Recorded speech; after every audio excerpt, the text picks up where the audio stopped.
Une entreprise de chez nous est en pleine croissance avec notamment une nouvelle usine du côté des États-Unis. C'est un investissement de 22 millions de dollars. Je parle ici de la compagnie Soleno. Avec nous, son président, Alain Poirier. Bonjour et bienvenue. Bonjour. C'est drôle Soleno parce que quand on se promène un peu partout, surtout le long de la 20, je dis OK, Soleno est là, Soleno est là, Soleno est chez nous. Finalement, Soleno est partout, ou presque. On essaie d'être indispensable auprès de notre clientèle, évidemment. Puis, c'est le but. Des tuyaux, c'est pas toujours facile à manipuler ou à transporter. Alors, quand on est régional avec des succursales on appelle ça des cours, là, Ouais. ben, ça nous aide énormément d'être près de la clientèle. Petit retour en arrière. Quelle est l'histoire derrière la création de Soleno? Les frères Lazure. Roger et Germain Lazure, en 77, ont fondé Soleno. Puis, c'était pour le drainage agricole. C'était un drain de 4 pouces à l'époque. Et après ça, Alain Poirier est arrivé à quel moment dans l'histoire? Bien, je vais vous la raconter un petit peu plus large d'abord parce que vous vous intéressez à cela, là. C'est que mon père est décédé en 79. L'entreprise Soleno a vu le jour en 77. Et en 75, les frères Lazure avaient approché mon père pour investir avec eux, parce qu'il était deux frères, les Lazure, dans un départ d'entreprise qui s'est nommé Soleno en 77. Mon père a refusé parce qu'il avait tombé malade à l'époque. D'ailleurs, il est décédé pas longtemps après. Et moi, je suis arrivé en 89. Les frères Lazure ayant connu mon père, ils se sont toujours intéressés à la famille Poirier. Puis la famille Poirier a décidé de venir associer avec les frères Lazure en 1989. Et tu faisais quoi, toi, avant 89? Bon, c'est le fun, mais j'aime raconter. Alors, les frères Poirier, parce qu'on est 5 garçons.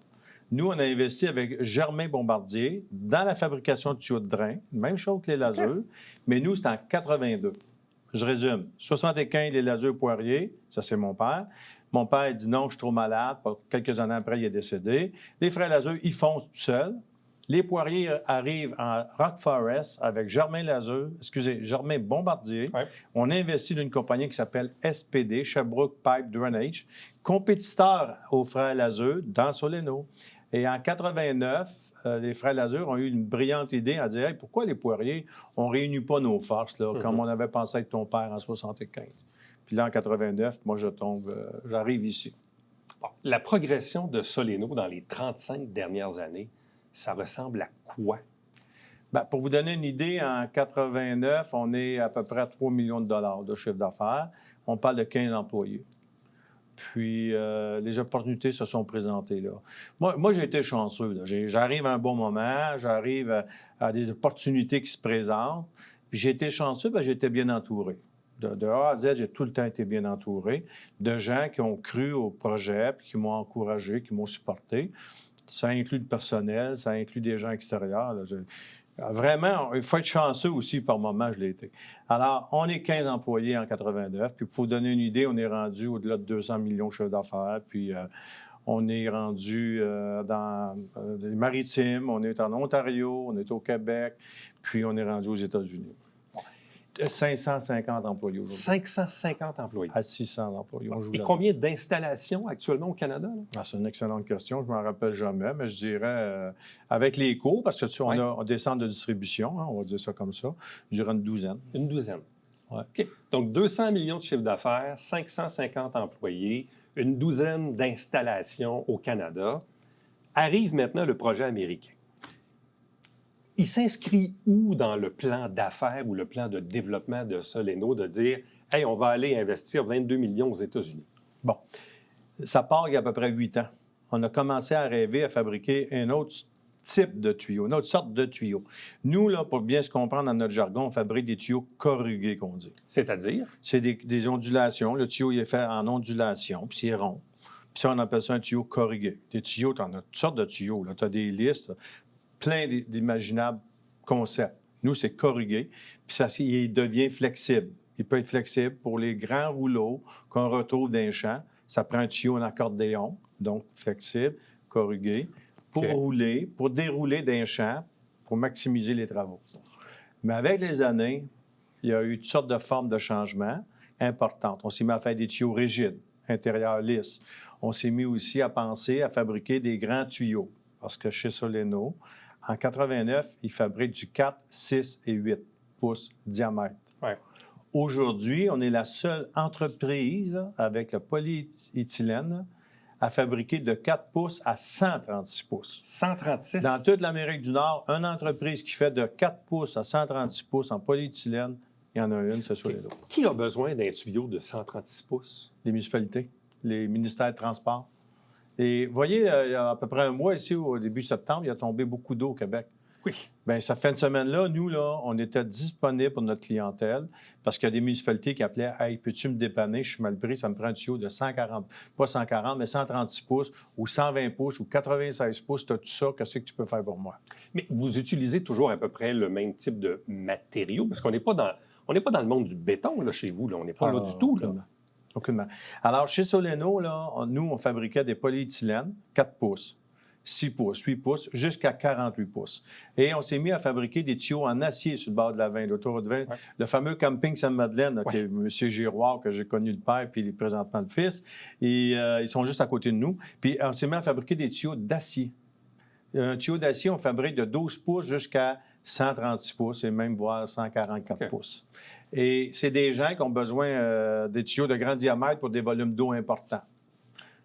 Au Canada, en Amérique, ici, là, vos clients, c'est qui principalement? C'est encore le monde agricole? C'est les municipalités?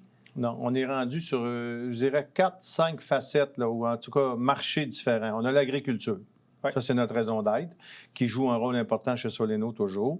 On a le domaine de la foresterie. Quand ils font des coupes de bois dans le Grand Nord, il faut qu'ils fassent des chemins pour protéger les cours d'eau, les ruisseaux et tout. Alors, on vend en foresterie. On vend les quincailleries. On peut s'imaginer tous les grands noms de quincaillerie. On est dans ce marché-là. Puis on vend beaucoup avec la distribution dans le domaine municipal, qui est les travaux routiers. Mais est-ce qu'il y a beaucoup de compétition au Canada dans ce domaine-là? Je vais vous dire, il y en a trop. Hein? C'est toujours pareil. Il faut être vraiment agile pour se démarquer. Et c'est une force chez Soleneau. Nous, on a ciblé le polyéthylène, puis on a ciblé le développement durable. On a ciblé des produits complémentaires, les tuyaux d'acier, les tuyaux de plastique, le textile. Et après ça, on offre un amalgame de produits, d'accessoires fabriqués sur mesure. Bon, revenons au projet américain. Pourquoi aller s'installer? Vous êtes, je pense, à Syracuse, hein? C'est ça, dans l'État de New York? Oui, c'est ça, Saratoga. Saratoga, pardon. Saratoga. Pourquoi s'installer à Saratoga, aux États-Unis? Bien, écoutez, ça a commencé que, évidemment, Soleneau vend aux États-Unis. On est à 20 minutes, là, puis on traverse, là. Puis notre marché américain prend de l'ampleur chez Soleneau. Ensuite, c'est un nouveau procédé. C'est pas des choses qu'on fait chez Soleneau, c'est un nouveau type de tuyau, toujours en polyéthylène, développement durable, mais complètement différent. Ça nous prenait une usine de 50 000, 45 000 pieds carrés, bureau, on arrive tout près de 50 000 pieds carrés. Puis ça nous prend un grand terrain. Là-bas, j'ai tout près de 2 millions de pieds carrés de terrain pour une bâtisse d'une envergure de, mettons, 50 000 pieds carrés. Tandis qu'ici, là, au Québec, trouver un terrain à un bon endroit là, de 2 millions de pieds carrés, bonne chance. Tu vas le trouver, mais il ne sera jamais à la bonne place. Puis deuxièmement, il y a les lois ici. 20 de bâtisse. 20 de bâtisse de 2 millions, c'est 400 000 pieds de bâtisse. Moi, je ne veux pas mettre 400 000 pieds de bâtisse, j'ai besoin de 50 000 pieds de bâtisse. Puis j'ai besoin énormément d'espace extérieur parce que mes tuyaux sont grands en volume diamètre. Alors, c'était l'endroit idéal. Puis après ça, je me retrouve avec la route pour Boston, la route pour New York, la route pour Buffalo. Puis Soleneau est installé tout près de Buffalo puis Détroit, dans le sud, pas des États-Unis, mais du Canada, l'Ontario. Ça fait qu'on est capable de se promener avec nos camions, là, puis on tourne en rond dans tout ça. C'est notre parc d'amusement. C'est quoi les défis pour une entreprise canadienne de s'installer dans un autre pays? Bien, de un, ça prend des gens à l'écoute. Ça, c'est la première des choses. Puis de deux, de rencontrer des gens qui ont de l'intérêt à nous recevoir, puis qui ont l'intérêt de la nouveauté, parce qu'on offrait de la nouveauté, là, vraiment, là, comme produit. Alors, notre défi, c'est de rencontrer les bonnes personnes. Il y a une chambre économique là-bas, je le dis en français, c'est pas de même que ça s'appelle, là. Mais ils ont le même équivalent d'une chambre économique. Alors, on est allé rencontrer ces gens-là. On a rencontré le conseil municipal de la ville. Ils nous ont posé des questions. Il y a des gens qui sont objectés un peu, mais vite, qui ont été rassurés, parce que la ville nous a donné un bon coup de main à faire valoir les avantages de tout ça. Fait qu'on a eu besoin de la ville, chambre de commerce, et après ça, d'autres avantages. Mais en même temps, vous n'êtes pas une industrie très, très polluante, on s'entend, là? C'est pas une industrie comme Non, j'ai dit c'est pas une industrie qui est polluante ou qui est dérangeante pour les citoyens. C'est le contraire. Là. C'est même le contraire. Nous on récupère 150 millions de contenants de plastique. Exemple, la bouteille de shampoing que vous mettez dans votre bac bleu, là, quand on dit que c'est pas vrai que les gens récupèrent le plastique, c'est tout à fait le contraire. Ils s'en récupèrent beaucoup. Mais est-ce que c'est assez? La réponse est non. On envoie des affaires qui n'ont pas de bon sens, là, mais on en récupère tout de même, nous, plusieurs millions de kilos par année. On parle de 6-7 millions de kilos de plastique récupération. Là. Une fois que l'usine va être en opération du côté américain, qu'est-ce que ça va changer dans vos opérations? Qu'est-ce que ça va changer dans le plan de développement de l'entreprise dans un horizon de 3 à 5 ans?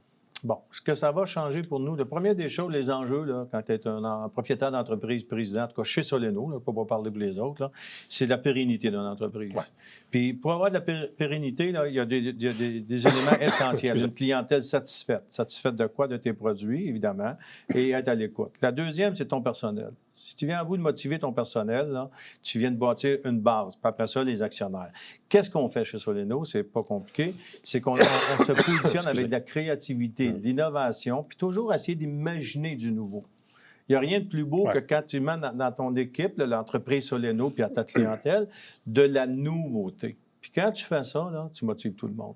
Mais c'est sûr qu'il faut que ça nous emmène plus loin parce qu'on fabrique un amalgame de grands projets. Là. On peut participer à des projets à plusieurs millions de dollars là, pour vendre des tuyaux de grand diamètre.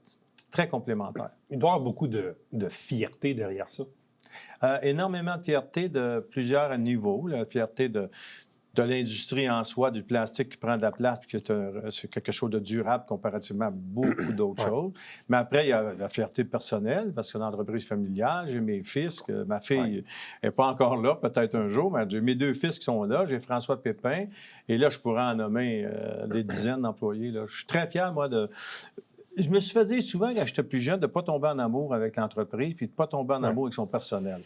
J'ai fait le contraire. C'est dur, hein? Moi, j'ai tombé en amour avec mon entreprise. J'ai tombé en amour avec mon personnel. C'est tellement important. Puis c'est ça qui fait le succès de Soléno et ma fierté personnelle ainsi que l'entreprise. Et une fierté régionale pour nous, de voir une entreprise comme celle de Soléno, voir qu'elle s'agrandit et qu'elle croît maintenant avec un investissement du côté américain. Alain Poirier, merci beaucoup. Félicitations. Bonne chance pour la suite. Merci beaucoup. Ça a été agréable de m'exprimer. Restez avec nous. Plaisir. On vous revient après ceci.